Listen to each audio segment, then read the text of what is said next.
भले दूर हो किंतु निकट भेज देता अपनापन। हाँ,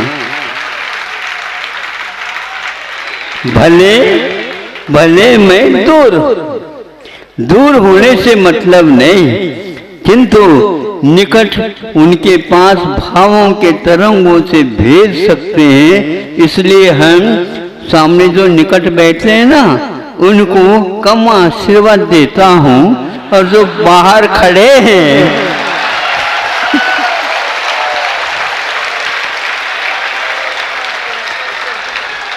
आप लोगों के सिर के ऊपर से आशीर्वाद हमारा जाता है।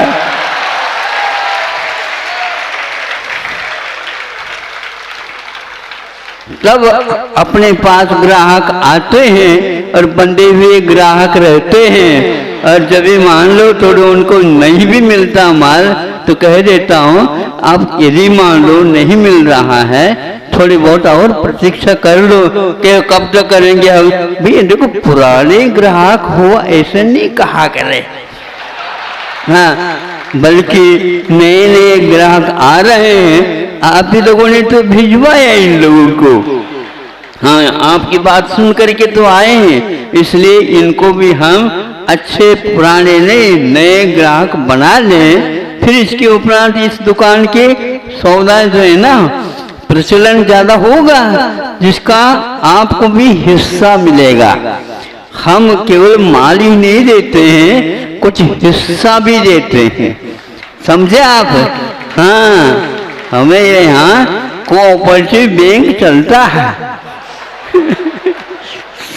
सहकार संघ जिसको बोलते हैं। हाँ, इस प्रकार देने से इन लोगों को वेतन भी मिलता है और माल भी मिलता है, और आप लोगों के माध्यम से ग्राहकों के माध्यम से आप लोगों की, जब आपने बहुत अच्छा किया, आपने बहुत अच्छा किया, आपको धन्यवाद, ये होता है कि नहीं, सही बताओ। आपने दर्शन करवाया, उनका पुण्य था, दर्शन कर लिया, लेकिन ये सब भूल जाते हैं। नहीं, आप यदि नहीं होते तो दर्शन तो संभव ही नहीं था। बिल्कुल। अब इसी प्रकार सुन लो, यदि आचार्य गुरु महाराज ज्ञान सागर जी नहीं होते तो क्या होत बता।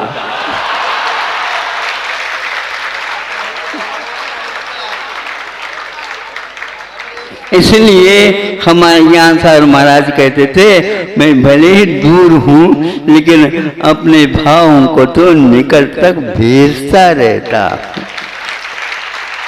ऐसे हमारे ऊपर उन्होंने उपकार किया, हमने कुछ दूसरे के ऊपर उपकार नहीं कर रहा हूँ, उसके बदले में हम उधर का इधर दे रहा हूँ, उसी में काफी कमीशन मिल जाता है।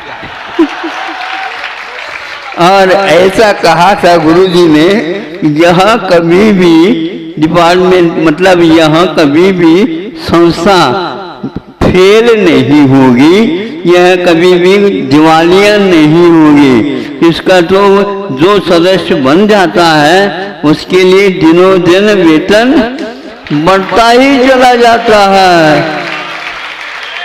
आप बताओ, अब वेतन यदि बढ़ाना चाहते हैं तो वह 100% से बढ़ाना चाहते हैं या गुणित क्रम से? गुणित क्रम से। तो ऐसा ही इस संस्था में हमें तो गुणित क्रम से मिल रहा है। अनंत गुणों को भी हम कर सकते, कह सकते हैं। इसलिए ऐसे संस्था के, ऐसे बैंक के आप यदि सदस्य बनना चाहते हैं तो मालो माल ही बनता चला जाता है। यहाँ तक कि लोग कहते हैं, महाराज हमारी झोली छोटी पड़ गई। तो हम भगवान से प्रार्थना करते हैं, गुरुदेव से भी कहते हैं, हे भगवान इनकी झोली बड़ी नहीं बनाना, किंतु इनकी झोली हमेशा के लिए छूट जाए। हैं? नहीं समझे? जब आप साहूकार हैं, बड़े बड़े जो हैं बनाम भरने योग्य हैं, तो उसको तो देख लो, झोली क्यों लगाते हो? लेकिन फिर भी महाराज झोली में मांग से खाने से कुछ अलग ही क्वालिटी का स्वाद आता है। श्रम करिए फिर उसका सेवन करिए। इसलिए ये कहा रोटी न मांगो। क्या कहा? रोटी न मांगो, रोटी बनाना सीखो। सुनने समझ आ रहा? हाँ, क्या इसका अर्थ होता है? रोटी न मांगो, रोटी बनाना सीखो। तो रोटी बनाने के सीखने के उपरांत तो कई लोग आपके पास आएंगे, खिला के खा लो, खिला के खाना। इसलिए हमें ऐसा श्रम करना है, ऐसे संयम पालन करना है, जिसके द्वारा जो असंयमी है उनके लिए भी कुछ दे करके, उनको भी समझा करके और तत्व के बारे में जानकारी दे देना चाहिए। जितना कहें पूर्वजों का, उनकी कथा कभी पूरी नहीं होती। वह केवली द्वारा भी कथन कर लिया जाए तो भी कम है। इसलिए आज इस कंचन काल में भी आप लोग प्रसन्नता के साथ भक्ति भाव आदि कर रहे हैं। एक बहुत ही उच्च पुण्य का उदय है और आगे भी इस पुण्य का और विकास होता जा रहा है। इससे और आगे होता चला जाए और सभी लोगों को इस रहस्य का और इस पुण्य के अतिशय का लाभ मिले, ऐसी भावना आप लोगों को रखना चाहिए।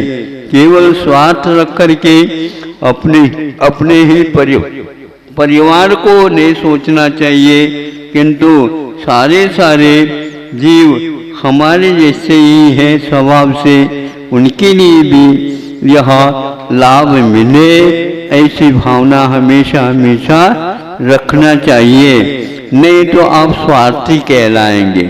आप अपने परिवार के बारे में सोचते हो, उसमें मोह का पक्ष ज्यादा रहता है। अड़ोस पड़ोस के बारे में सोचते हो, उसमें मोह का नहीं, किंतु आत्मीयता के भाव नजर आते हैं। इसलिए आप यदि आत्मीयता के साथ सोचेंगे तो अपने परिवार का तो भला होगा ही। देखो वो परिवार कैसा है कि अड़ोस पड़ोस के बारे में ही सब हमेशा सोचते हैं, तो हर एक व्यक्ति अड़ोस पड़ोस में सोचने लग जाएगा। वो स्वयं भी अड़ोस बनेगा और पड़ोस बनेगा, बनता जाएगा। तो प्रत्येक व्यक्ति धर्मात्मा बनने में देर नहीं लगता। लेकिन हम अपने मोह के वशीभूत होकर के इस तत्व से वंचित रह जाते हैं। इसलिए आप लोगों का कार्य है कि और जो इस धर्म से विमुख हैं उनके पास भी जा करके, जैसे पहले वैद्य लोग होते थे, वे रोगी के पास जा करके चिकित्सा करते थे। रोगी जब रुग्ण हो जाता है, वह बिस्तर पर बैठ जाता है, सो जाता है, उनको वहां से यहाँ तक आना बहुत मुश्किल है। इसलिए वे पहले से ही वहां पर जा करके, जैसे ठेले वाले होते हैं ना, हाँ, उसी प्रकार वो जा करके भैया आपके यहाँ घर में कोई रोगी तो नहीं, कोई तबीयत खराब तो नहीं, कोई कमी तो नहीं, इस प्रकार कहते थे। और आज बहुत कठिन हो गया, व्यवसायीकरण हो गया। नहीं, यह पहले की व्यवसायीकरण बहुत महत्वपूर्ण था, उनका वो कर्तव्य मान करके करते थे। वही आज भी दिन आ सकता है, वही समय आ सकता है, धीरे धीरे उसको लाने का प्रयास करना चाहिए। आज का यह दृश्य देख करके, अब रविवार तो है आपका, अगले रविवार में क्या होगा, क्योंकि पीछे का परिवर्तन तो हो चुका है, नहीं समझे? हाँ, इसलिए आप जागृत हो जाइए।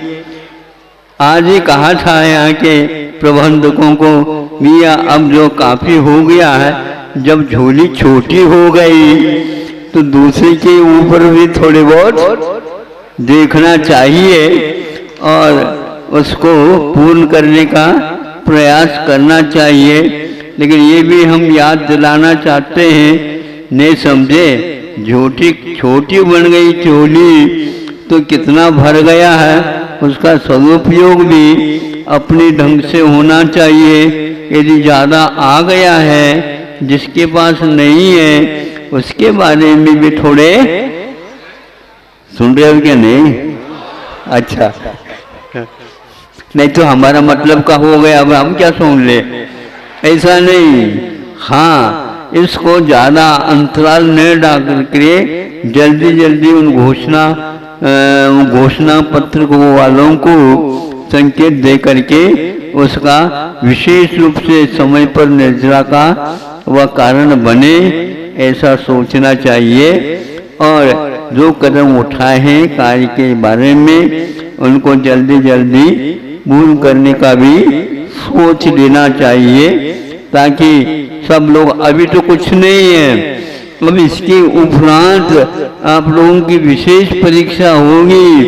जब गाड़ियों के ऊपर गाड़ियों के ऊपर गाड़ियां आएंगी तो वहां पर उस समय आपको और ज्यादा, जैसे बड़े बाबा क्या होता है ना, उसी प्रकार यहाँ पर होने वाली है, फुर्सत ही नहीं होगी।